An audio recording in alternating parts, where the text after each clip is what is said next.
There is a compound found in one single herb that triggers your body to rebuild its own collagen. Not replace it, not mimic it, rebuild it. The global skincare industry generates over $2 billion selling you processed versions of this compound in serums and creams. And most of those products contain less than 1% of the actual plant extract. Meanwhile, the whole living plant costs $3 at a nursery and propagates itself forever. And by the end of this video, you will know exactly which herb produces this compound, how to grow it in a single bucket on your porch, and why the industry that profits from it will never tell you to do that. Walk into any home kitchen in Sri Lanka this morning. Watch the grandmother at the counter. She is grinding small, round, green leaves into a fresh condiment with shredded coconut and lime juice and chili. This is not a special occasion. This is breakfast. The dish is called Gotukala Sambal, and Sri Lankan families eat it with rice at nearly every meal. The leaves are so ordinary there that children pick them from the edges of footpaths on the way home from school. Nobody calls it a superfood. Nobody puts it in a glass bottle with a dropper. It is food. It has always been food. Now fly 2,000 kilometers east to Ho Chi Minh City. Stand on any street corner in District 1 during the afternoon heat. You will see vendors behind glass carts filled with crushed ice and green liquid. The drink is called rau ma. It is the leaves of the same plant blended with water and sugar and served cold for the equivalent of 30 cents. Vietnamese mothers give it to their children when the temperature rises. Office workers drink it on their lunch break. It is the iced tea of Southeast Asia. Unremarkable, ordinary, everywhere. In Malaysia and Indonesia, the same leaves appear raw on a plate called ulam. This is the traditional fresh herb platter served alongside cooked dishes at family meals. The leaves sit next to basil and mint and lemongrass. Nobody explains their medicinal properties at the dinner table. They just eat them. They have eaten them for as long as anyone can remember. In Thailand, the leaves are juiced fresh and mixed into traditional desserts. In Madagascar, the plant grows wild across the island, and local communities have consumed it for centuries. In every one of these countries, this herb is an ordinary part of daily life. Hundreds of millions of people eat it every single week. Now walk into a department store in New York or London or Sydney. Find the skincare aisle. Pick up any product labeled Sika. Turn it over, read the ingredients. Somewhere on that list you will find Centella asiatica extract. That is the same plant, the same leaves that a Sri Lankan grandmother grinds for breakfast. Processed, concentrated, diluted, stabilized with preservatives. Packaged in a glass bottle, marked up by 4,000%. Same plant, different system, different price. But this plant was not always a beauty product. For 3,000 years, it was something far more important. And the people who used it first left records that Western medicine did not bother to read until very recently. Approximately 300 years before the Common Era, scholars in ancient India compiled a medical text called the Charaka Samhita. This is one of the oldest surviving documents on medicine in human history. It prescribes this specific herb for skin diseases, wound healing, and sharpening the mind. 3,000 years ago, physicians in India understood what the skincare industry presented as a breakthrough in 2015. Around the same period, the Sushruta Samhita was written. This is the foundational text of surgery in the ancient world. It documents using this herb to accelerate wound closure and reduce scarring after surgical procedures. Surgeons in ancient India were dressing wounds with these leaves while European medicine was still centuries away from understanding infection. In China, the plant carries the name Ji Shui Cao. Traditional Chinese medicine has prescribed it for centuries for skin conditions, poor circulation, and mental clarity. It appears in multiple herbal compendia spanning dynasties. The documentation is extensive. The applications are consistent. The knowledge never disappeared in Asia, it simply never crossed the ocean. In Ayurvedic tradition, the plant is sometimes called Brahmi, the herb of grace. It was considered one of the most important medicinal plants in the entire system. Monks reportedly consumed it before long meditation sessions, believing it enhanced memory and mental endurance. Whether that belief is folklore or pharmacology is a question modern researchers have now answered. The plant is Centella asiatica. In the West, it is most commonly called Gotu kola, and the reason it remained invisible to Western consumers for so long has nothing to do with science and everything to do with economics. The ancient physicians could see that Gotu kola worked. They could see wounds close faster. They could see skin heal cleaner. They could see minds stay sharper. What they could not see was why. That answer required tools that would not exist for another 2,000 years. Your body produces a protein called collagen. It is the structural scaffolding that keeps skin firm and tight and elastic. It holds your face in place. It keeps the backs of your hands smooth. It gives your neck its contour. Starting around age 25, your body begins producing roughly 1% less collagen every year. By age 50, you have lost approximately 25% of what you had at your peak. This is not disease. This is not genetics. This is simple math. Less collagen means looser skin, deeper lines, thinner texture. Every mirror confirms it. What Gotu kola does is remarkably specific. The plant contains 4 active compounds. They are triterpene saponins. You do not need to remember their chemical names. What you need to know is what they do. These molecules enter the skin and signal the fibroblast cells to increase production of type 1 and type 3 collagen. These are the 2 types most responsible for skin firmness and elasticity. The plant tells your body to make more of what your body has been making less of for decades. But it does not stop there. Gotu kola also suppresses the enzymes that break down existing collagen. So the plant is building new collagen while simultaneously protecting the collagen you still have. Building and defending at the same time. Most products on the market attempt one or the other. This plant does both. This is why surgeons in India and across Southeast Asia have used it in clinical settings for decades. Burn units, surgical recovery wards, chronic wound treatment centers. The same mechanism that tightens aging skin also accelerates wound healing. This is not cosmetic marketing. This is medicine. In parts of Europe, doctors have prescribed a pharmaceutical extract of Centella under the brand name medicinal since the 1960s.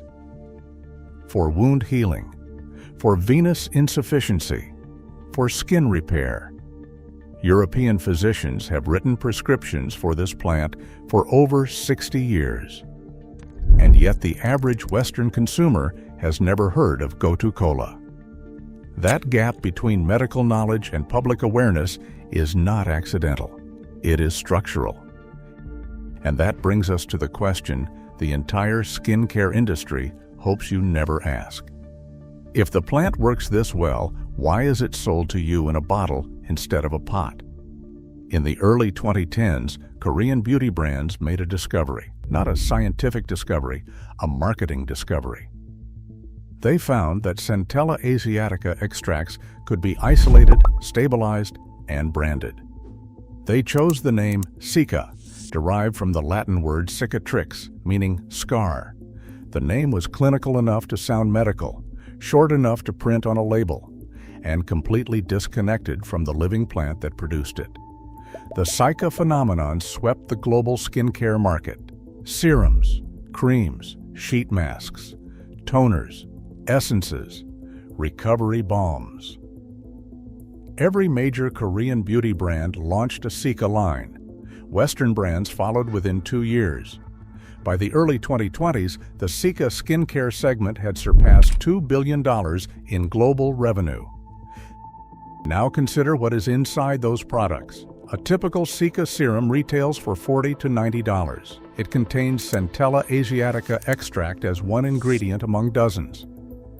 Commercial skincare formulations often use purified active fractions, such as 95% pure madecassoside or asiaticoside, diluted at 0.1% to 1%, which deliver concentrated bioactives. The rest is water, emulsifiers, preservatives, fragrance, stabilizers, and packaging. A living go-to cola plant at a garden nursery costs $3 to $5. One plant produces runners that root at every node along the stem. Within a single growing season, that one plant becomes 10, then 20, then a full container overflowing with fresh leaves containing the complete spectrum of active triterpene compounds at concentrations no bottled serum can match. The markup from living plant to finished product exceeds 4,000%. This is not an estimate. This is arithmetic. But the skincare industry cannot tell you to grow the plant. A living herb cannot be patented. A self-propagating ground cover cannot generate repeat purchase revenue. However, fresh leaves provide the full spectrum of unrefined triterpenes along with antioxidants. The entire value chain of the cosmetics industry depends on processing, packaging, formulation, distribution, and marketing. A bucket on your porch eliminates every single link in that chain. The research tells the same story. Search any medical database for studies on proprietary Centella extract formulations. You will find hundreds of papers funded by cosmetics companies testing their branded delivery systems. Now search for clinical studies on crude whole-leaf go-to cola applied directly to skin or consumed fresh. The volume drops dramatically. The science on the raw plant exists, but it exists primarily in Indian government research institutions, Thai university labs, and Korean pharmacological journals. The knowledge is there. The funding is not, because no corporation profits from proving that an unprocessed leaf outperforms a $90 bottle. This is not conspiracy. This is accounting. A plant that replaces a product is not an opportunity. It is a threat. But here is what the balance sheet cannot account for. The plant does not care about the balance sheet. It cares about spreading, and it does that remarkably well. Go-to cola is a creeping perennial herb. It grows low to the ground and spreads horizontally through runners called stolons. If you have ever grown strawberries, you already understand the mechanics. The plant sends out a stem along the surface. That stem touches soil. Roots form at the contact point. A new plant establishes itself. Then that new plant sends out its own runner, and so on. One plant becomes a colony without any help from you. The growing setup is simple. Go-to cola comes from tropical wetlands. It wants moisture, constant moisture. A wide, shallow container works best. A standard 5-gallon bucket. A plastic storage bin. A broad planter sitting in a saucer that you keep filled with water. The plant wants its feet wet at all times. Conditions that would rot basil or rosemary are exactly what Go-To Cola requires. Use a rich, moisture-retaining potting mix. Adding coconut coir or perlite helps maintain consistent dampness. Some growers keep the soil surface permanently wet in a semi-bog configuration. The plant thrives in it. Give it partial shade to full sun. In hot climates, provide afternoon shade to prevent the leaves from scorching. In cooler climates, full sun accelerates growth.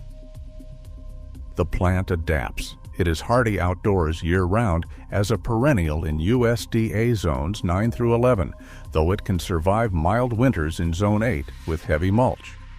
If you live in a cooler climate, Grow it in a container and bring it indoors before the first frost. Place it near a window. Keep the soil wet. It survives winter indoors without complaint. Propagation is almost effortless. Cut a runner that has already rooted at a node. Place it in moist soil. It establishes within days. This is faster and more reliable than growing from seed. One $3 plant purchased in April gives you a full container by September and enough runners to start 5 more containers the following spring. Harvest leaves throughout the growing season. The plant regenerates quickly. Frequent picking encourages denser growth. Eat them fresh in salads. Blend them into smoothies, just as they do in Vietnam. Steep dried leaves as a tea. Mash fresh, thoroughly washed leaves into a paste for topical use, or formulate it into a sterile oil or clean extract. Note that open wounds or broken skin require sterile preparations to avoid bacterial contact. The traditional preparations are the simplest, and after 3,000 years of refinement, they remain the most effective. Once established, Gotu Kola maintains itself. It fills its container. It spreads to every edge. It returns after winter in mild climates without being asked. One purchase, permanent supply, permanent access to the same compounds the skincare industry repackages and sells back to you at $40 an ounce. 3,000 years of documented use, $2 billion in branded products built on a single plant. An herb that costs less than a cup of coffee and copies itself endlessly in a bucket of wet soil. The information was never hidden. Sri Lankan grandmothers never kept a secret. Vietnamese street vendors never signed a non-disclosure agreement. The knowledge was always there, always public, always growing on the side of a footpath in plain sight. The industry did not suppress Gotu Kola. The industry did something quieter. It extracted the plant, removed it from its roots, stripped it down to a compound, dissolved that compound in water and glycerin, poured it into a glass bottle, printed a label, and sold it back to you at a price that guaranteed you would never think to ask where it came from. But the plant does not need a label. It does not need a brand. It does not need your permission to spread. It has been doing this since before the first text was written about it, and it will keep doing it long after the last bottle of serum is thrown away. A bucket, wet soil, a single plant, and the compound your body stopped making on its own. That is all this ever was.